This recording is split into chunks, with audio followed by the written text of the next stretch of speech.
Thank you. Today is a very special day for me to I suppose, to close the loop. Here we are in 2012, coming into 2013. I'm thinking all the way back to where furry fandom began, as we discussed in the History of Fandom panel. You could arbitrarily say furry fandom began in 1980. It began in 1980 when a guy who had an enormous amount of talent in drawing technical art for the US Air Force and a love for animal cartoons, returned to his home country, the United States, and started drawing stuff that just made people's jaws drop. I once said that before furry fandom there was a furry-shaped hole in the universe, and this man was where it started to be filled. When people saw that, they started saying, that is what I want. Serious animals telling a story that I, as an adult, can enjoy as an adult, not as a kid. And that is, I think, the spark that set the flame of heart in so many people's imagination.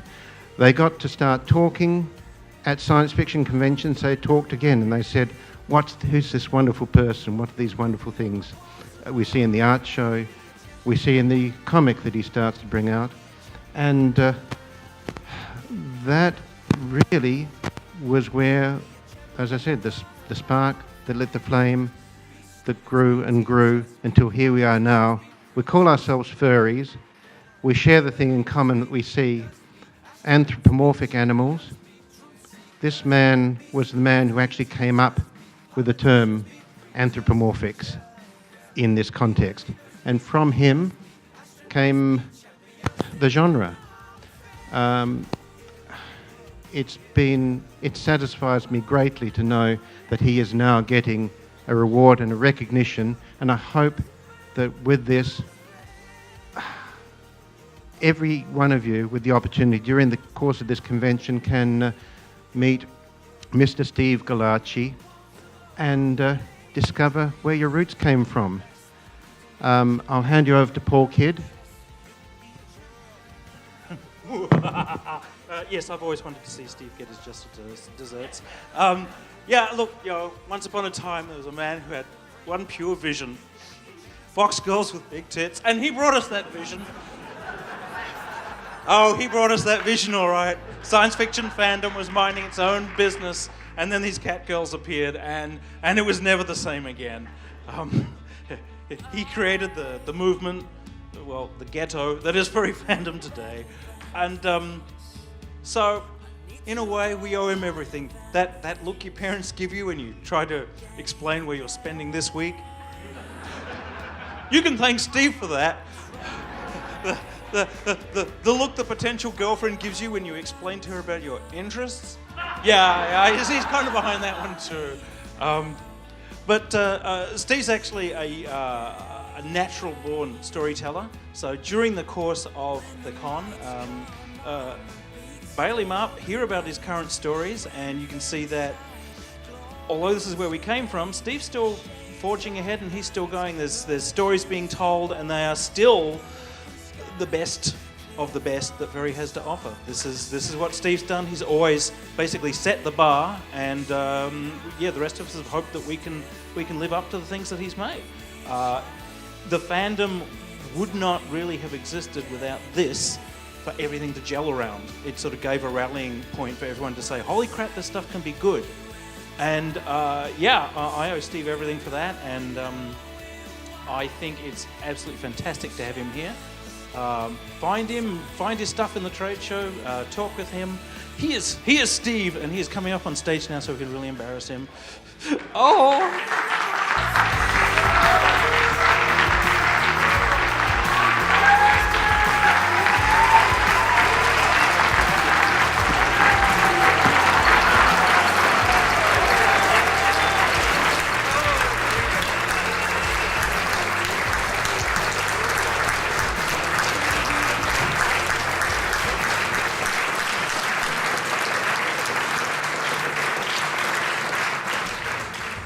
On behalf of Australian Furry Conventions, we give you A blue box? a blue. We give you the Furry Hall of Fame. Oh.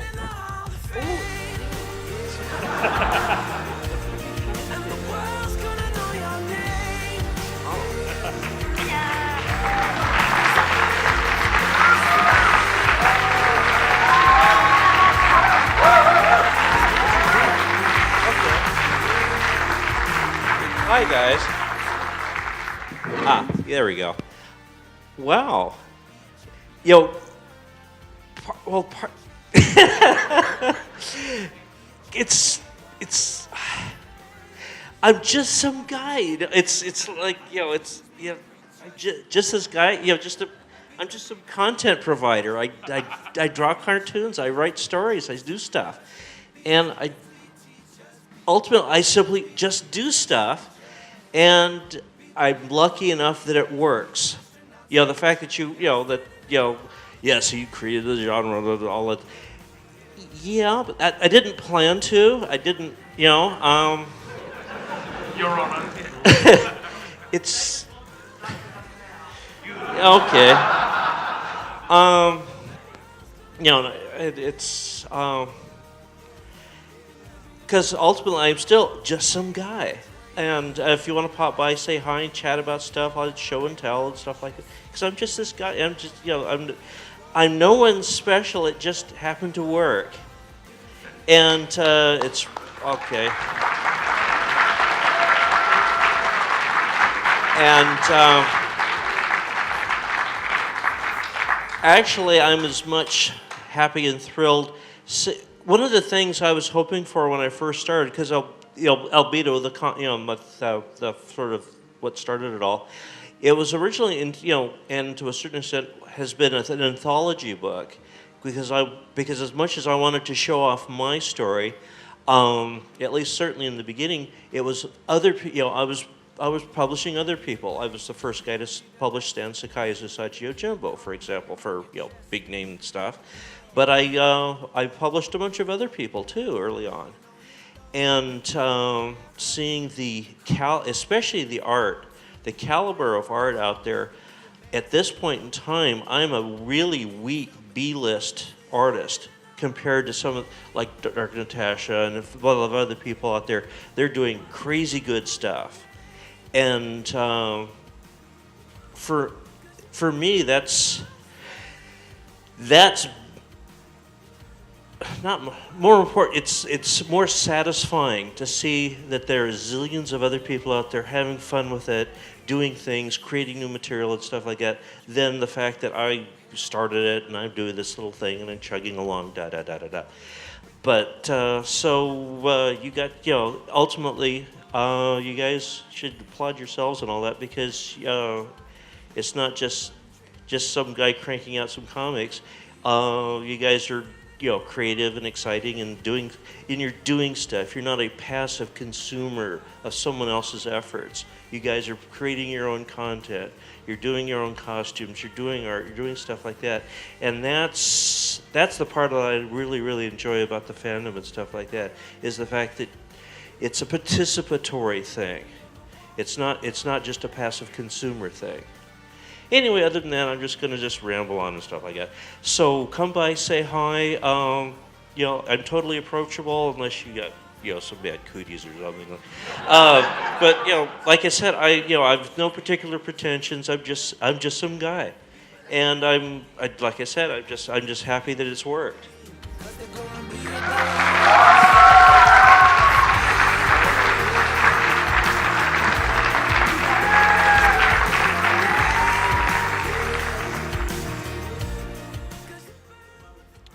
So at this time, I would like to call on Uncle Kage to join me on stage, please.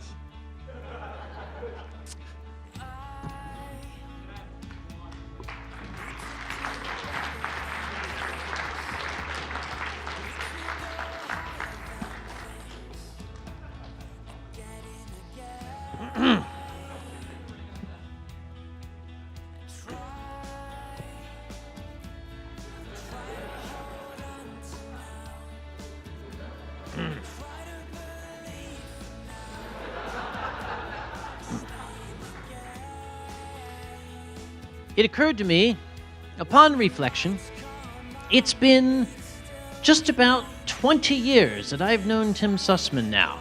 Time does fly.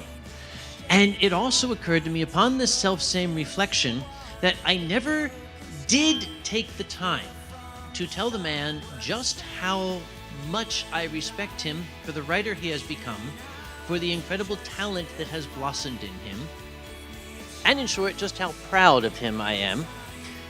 This gentleman is one of the finest writers furry fandom knows. He writes under a variety of names. I can still recall the tremendous debt that I owe to him.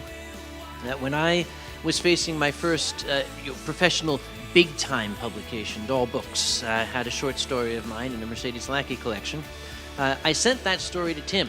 He was the first person came to my mind. I sent it to him and said, "Quick, tell me what you think. The deadline is end of the week." And, well, he did something for me which is priceless in the world of professional writing.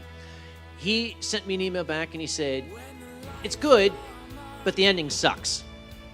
I was like, but I like the ending. He said, "But it sucks." And when I looked at it, you know what? Guess what? It did. The ending was awful. It was dreadful. So I quickly rewrote the ending, and not even sure if I actually sent it to you. I just rewrote it and sent it off to Mr. Lackey. And, you know, this is in the early days, in the 90s, before we had all this FTP, RxQ, whatever you kids use for file sharing these days. And, you know, send it off to it. Yes. Send it off to... Is that the fox laughing over there? Oh, no, there's somebody sitting there. Send it off to the publisher like the day before the deadline. You'll FedEx overnight, get there by 10 a.m. And sat back, relieved, got it in. About 8 months later, I called Misty up on the phone and I said, so how's the book coming? And she said, "I don't know, you're the only one who's gotten his trib in." I learned a bit of a lesson about the professional publishing world. It is difficult as a small press writer, as an amateur, if you will, as I am, you know, to get your name in print. In the old days, you would send in, stories to publishing houses, magazines. You would get back a stack of rejection letters because, let's face it, you are a tiny, tiny little voice in this massive market. It's very easy to get lost. Then along came the phenomenon, if you will, of SofaWolf Press. Here is a publisher essentially by furries for furries. They still can be quite, let's face it, unforgiving. They don't accept crap unless it has my name on it. They still publish the shit I write. I don't know why. But I guess they just feel sorry for me. So they do have a heart, as you can see. That is the really amazing thing about SofaWolf. It's our publisher, if you will. They've put out some very, very fine titles. They've made quite a name for themselves. I feel a little even uncomfortable calling them a small press publisher because they have been quite a big part of this fandom. And Tim has certainly been a driving force, if not indeed the driving force behind SofaWolf since its very inception. So it is with a tremendous amount of both personal pleasure and a great honor for me to ask him to step up on this stage. Yes, you. Okay. Mark, you can come up here too.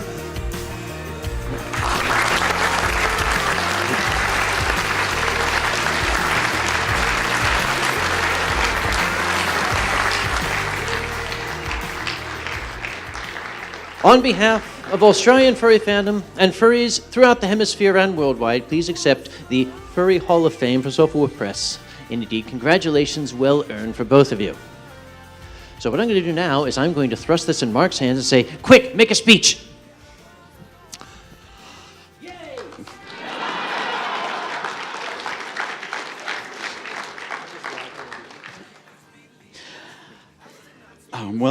First of all, thank you very much for this honor, especially the honor of being up on stage after Steve, whose work we've respected for many, many years, all the years we've been around, in fact. The first thing that I really need to say is to extend these congratulations also to Jeff Eddy, who is my co-founder, and Alapex, who is the fourth member of SofaWolf Press. They would dearly have loved to be here, but they have limited vacation, and they have 2 husky dogs at home who don't like being left alone for weeks at a time. So,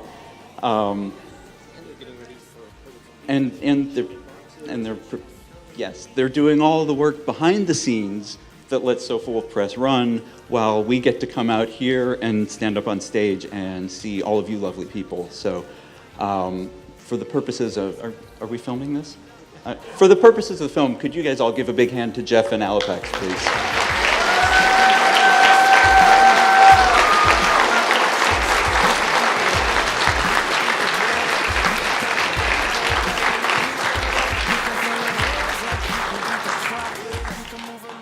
If, as Uncle Kage says, I am a driving force behind SofaWolf, I think Jeff is the engine that makes it run.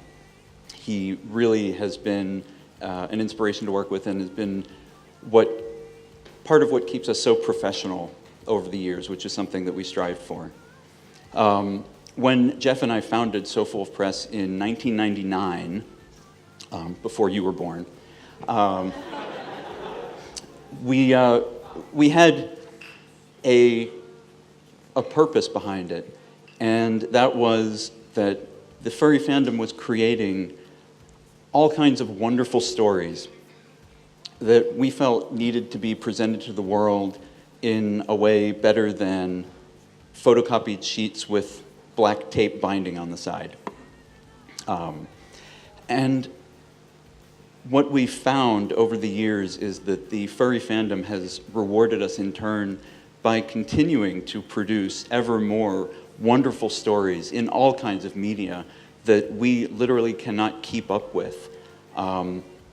There are projects that we would love to print that we turn away, and that has been really the best part of this job. Seeing the fandom grow and echoing what Steve said, just the fact that everybody in this fandom, you're not at a Star Wars convention or a Star Trek convention where you are coming here to talk about something that other people did. You are here creating for yourselves. You're doing the things that you want to do. You're making the stories you want to read. You're building costumes. You're performing. We're doing music. We're doing dance. We're doing artwork.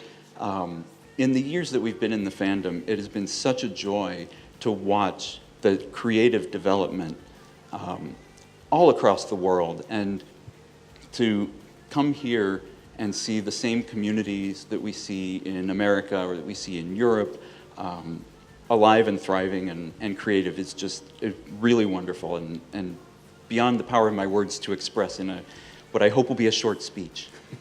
And all I can really say is we hope to continue to help bring those creative works to the world at large for many, many years to come. So keep writing, keep drawing, keep performing, keep making them, and we will keep publishing them. And thank you all again very much.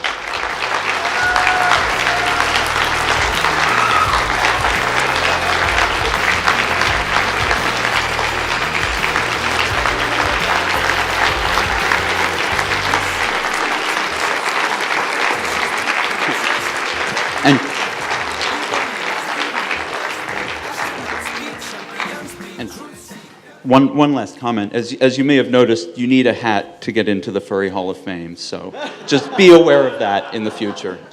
And thank you, Uncle Kage, for that introduction. That introduction was heartfelt. I have the opportunity to ask, indeed, a question. SofaWolf does print some of the absolutely finest of furry fiction and even nonfiction out there. You guys have printed some really, really astonishing stuff. With all of that to choose from, why exactly do you continue to publish the shit that I send you?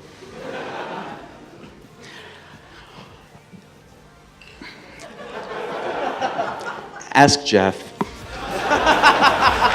Thank you.